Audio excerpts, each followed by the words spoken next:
If you thought there were some brutal performances on Thanksgiving and Black Friday, Sunday said, hold my beer. After a crazy day of upsets and terrible performances, we have a lot to break down on this week's Panic video. Now, I already broke down the players that I'm panicking about after the Thursday and Friday games. If you missed that video, don't worry, I will link to it down in the description in the pinned comments so you can check it out. But we got a lot to get to this week, so let's break down the players that I am definitely panicked or panicking about heading into week 14. And let me just say really quickly, please, don't be panicked about Jackson Smith-Njigba. It happens. He's going to be fine. But I do think it's time to be a little nervous about Kyren Williams right now. This guy has only had 14 or more carries one time since week 3. Now, yes, he's still been scoring touchdowns, and that's kind of what has been keeping him afloat here in fantasy. And he's in an offense that should give him plenty of chances to continue to score touchdowns.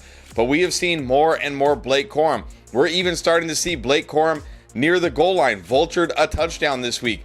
Kyren Williams, we did not draft Kyren Williams for 13, 14 carries and then just hope he scores. That's kind of what it feels like with Kyren Williams right now. He's becoming a very touchdown-dependent running back. I think the days of him being a stud RB1, I mean, they've certainly been over for a while, but now I'm just looking at him more as like an RB2, but not even like a high-end RB2, an RB2 who's kind of trending down and again is just becoming very touchdown dependent, and there's no guarantee that as the season rolls on, we don't just start seeing more and more Corum. I mean, today it really felt like, especially in that first half, we were seeing a lot of Blake Corum in that game. So Kyren Williams, you're still starting Kyren Williams. He always can score a touchdown in this offense, but man, I don't know how many more big games we're going to see, if any, rest of the season for Kyren Williams. And I can't believe I'm talking about Puka Nacua. Now, look, I am not panicked about Puka Nacua. I don't think you should be panicked about Puka Nacua either. But again, the days of Puka Nacua earlier this year looking like the best wide receiver in fantasy, just going to absolutely, destroy fantasy football this year, that looks like it's over because Davante Adams exists. And this is a little bit what I was worried about. All offseason, I said, I don't feel comfortable taking Puka Nacua towards the end of the first round because Davante Adams still looked like a great player last year, and he looks phenomenal right now. And the really frustrating part here, if you do have Puka Nacua, and I do still have Puka Nacua in a few leagues. I wasn't out on Puka Nacua or anything. I have plenty of Puka Nacua this year.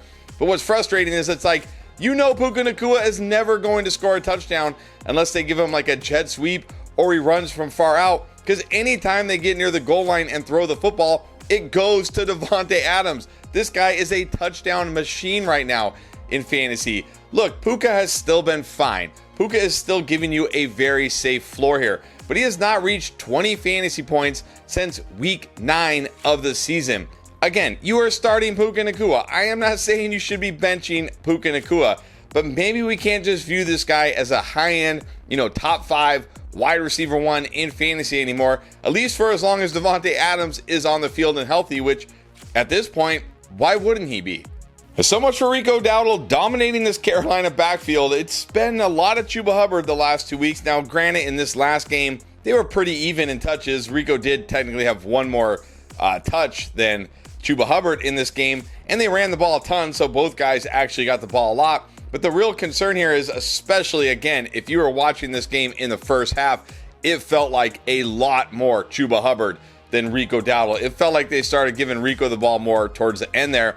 But what's really concerning to me here is Chuba's been much better than Rico Dowdle.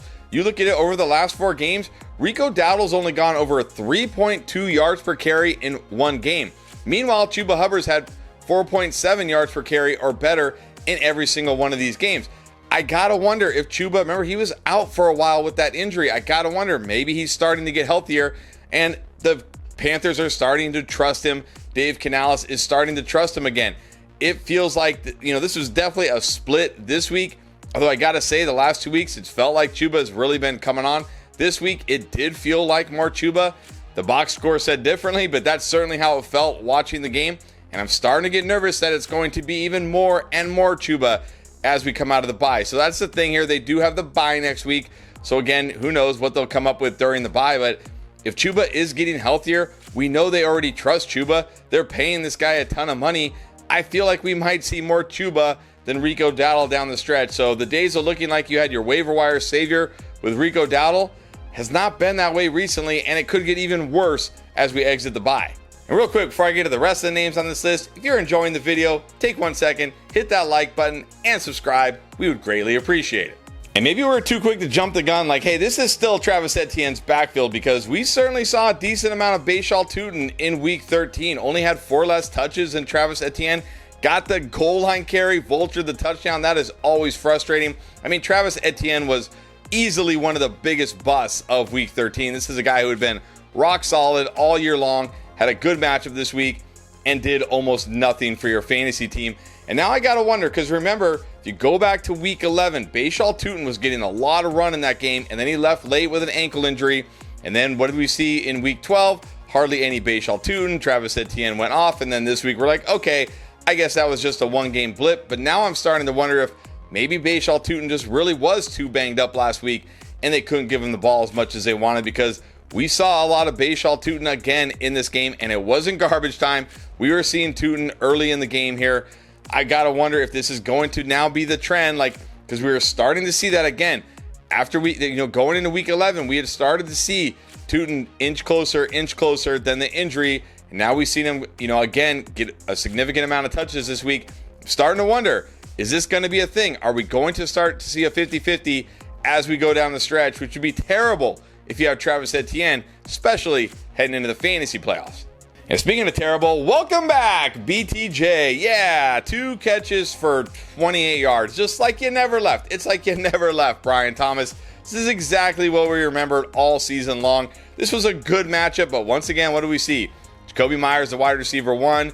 Brenton Strange had a nice game. Look, Parker Washington left this game with just 1 catch and 3 targets, and still BTJ only 2 catches for 28 yards on 3 targets in this game. That's it. This was like the last hope for BTJ, right? Like coming back from the injury in a good matchup. Nah, there's no hope for BTJ now. It's over. He's going to go down as one of the biggest busts of the 2025 fantasy season. No doubt about it. Jacoby Myers might be the wide receiver 1 here. BTJ barely even can be in flex consideration right now. And even that feels like very risky, just to even have this guy in your lineup. And yes, this was a tough matchup for Michael Pittman this week. We did not like Michael Pittman this week, but this is another game where Alec Pierce once again out-targeted Michael Pittman. He's now out-targeted Pittman in 3 of the last 4 games. And it doesn't really get a whole lot easier for the Colts pass catchers here. They have to play the Jaguars twice and the Seahawks. Now, they do get 1 matchup against the 49ers. That should be a game where you feel comfortable with these guys. But again, Pittman, another one of these guys. We see it every year. These guys that start hot and everybody just thinks, I've got a league winner. And then they cool off down the stretch. Kind of feels like what is happening with Michael Pittman here, especially with the emergence of Alec Pierce in this offense. Look, again, you're not benching Michael Pittman. We mostly said to bench him this week because it was such a tough matchup. But, against the Jags, you're probably starting them. Seahawks, we'll see. 49ers, definitely. Just again, we're probably not going to get the Michael Pittman we got for, quite a bit of the season, to be honest here. He's always got touchdown upside, though. But, man, with the emergence of Alec Pierce, that ceiling is just very low these days. And then we must be the Jalen Waddle curse. Like, every time we think this guy's in a good spot to go off, he does absolutely nothing. This guy's like the anti-boom here. Maybe the trick is we shouldn't start this guy in the very easy matchups, because it seems like the Dolphins do just enough to win, and Tua just decides not even to show up in these easy matchups, and neither does Jalen Waddle. Maybe we only need to start him in the games where the other team is expected to score a lot of points, and the Dolphins are actually going to have to be, playing offense for the full 60 minutes. But Jalen Waddle's mostly been good for your fantasy team, at least since Tyreek Hill has gone down. Now, I don't know if anybody's really panicked about Jalen Waddle right now. I only put him on here because we called him a boom, and he busted instead. And he has felt very boom bust this year, but it's kind of like what you're going to get with Jalen Waddle, right? One of these guys, you don't really want to bench him because he can always boom, but at the same time, you're always worried that he's going to bust like this. And then we have whatever Ted McMillan is. I mean, this guy absolutely saved his day today with that long touchdown. Not just a long touchdown, like a long touchdown on 4th down late in the game. I mean, absolutely saved his day. Only 2 targets today. He now only has 3 catches for 72 yards over the last 2 games. Now, granted, he has scored in both of those games, but What happens when he stops scoring touchdowns here? Look, Bryce Young did throw 3 touchdowns today, but the yardage is still not really there. We're not going to have a game like we had a few weeks ago where he throws for 400 yards, probably ever again this season. It does not look like Ted McMillan's going to be one of these second half league-winning rookie wide receivers.